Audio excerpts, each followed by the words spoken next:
Gjeneta Ramos, 20 vjeçarja nga Shkupi, për të cilën televizioni 21 raportoi para disa muajve, ka jetuar me vuajtje të mëdha për shkak të epilepsisë dhe skoliozës. Një deformim serioz i shtyllës kurrizore që e ka kufizuar lëvizjen e saj dhe i ka vështirësuar jetën në mënyrë të jashtëzakonshme.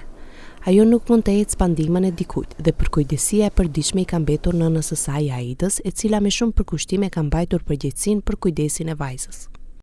Gjendja e Gjenetës ishte kritike dhe mjekët në Maqedoni nuk i dhanë shpresë për një operacion të suksesshëm, duke paralajmëruar se rreziku ishte shumë i madh. Megjithatë, familja nuk u dorëzua dhe kërkoi mundësi për trajtim jashtë vendit. Në fund, operacioni u realizua në një spital në Kosovë. Zgjati plot 6 orë dhe u zhvillua nga një ekip i madh mjekësh për shkak të imunitetit të dobët të Gjenetës, që nuk mund të përballonte edhe një dozë shtesë të anestezisë. Megjithatë, ndërhyrja shkoi mirë dhe tani Gjeneta është kthyer në shtëpi, ku vazhdon të ketë nevojë për kujdes të vazhdueshëm nga nëna e saj. Shpreh falënderimet më të thella për të gjithë njerëzit bamirës që ndihmuan në grumbullimin e mjeteve për operacionin, i cili kushtoi 24.000 euro. Jam shumë mirënjohëse për çdo ndihmë që na është dhënë.